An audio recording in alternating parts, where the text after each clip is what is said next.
Hello, Battle Masters of all shapes and sizes. My name is Chance, welcome to my Spellbook, and thank you so much for tuning into the 7th combat maneuver we're looking at.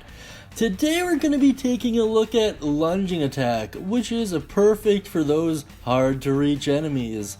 You'll understand what I mean in a little bit here. This one has a decent amount of utility to it circumstantially, and against certain foes, there's a good chance it's invaluable. This also stacks really nicely with a certain feat we've been talking about, but I'll get into that a little bit later here. That being said, let's take a look at the description. It reads as followed. When you make a melee weapon attack on your turn, you can expend one superiority die in order to reach for that attack by 5 feet. If you hit the superiority die, or add the superiority die to the attack's damage roll. Very, very cool stuff there. A little bit to unpack though. Let's take a look at the overview and break it down a little bit for us. It essentially reads as followed. When attacking, expend a superiority die. The attack's range increases by 5 feet. Upon a hit, add the superiority roll to the damage. I really like this when it comes to dealing with hovering, floating, or flying foes that are always kind of just out of reach. This works incredibly well with Sentinel 2s, you might imagine, kind of dropping their movement to 0 and then having them fall to the ground.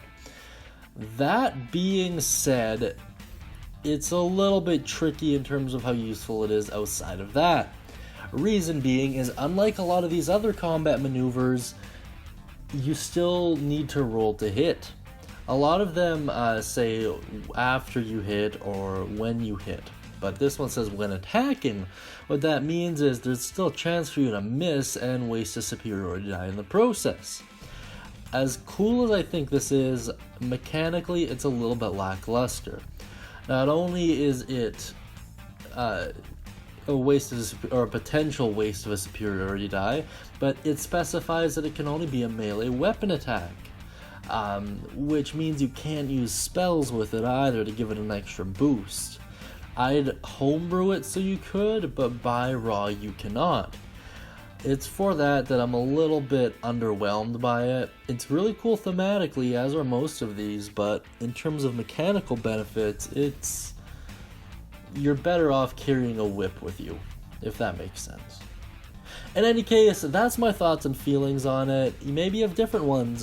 If you disagree or agree, please put it down in the comments beneath, as well as any uses, stories, opinions, or questions you have. And honestly, we all love reading them. We all love participating.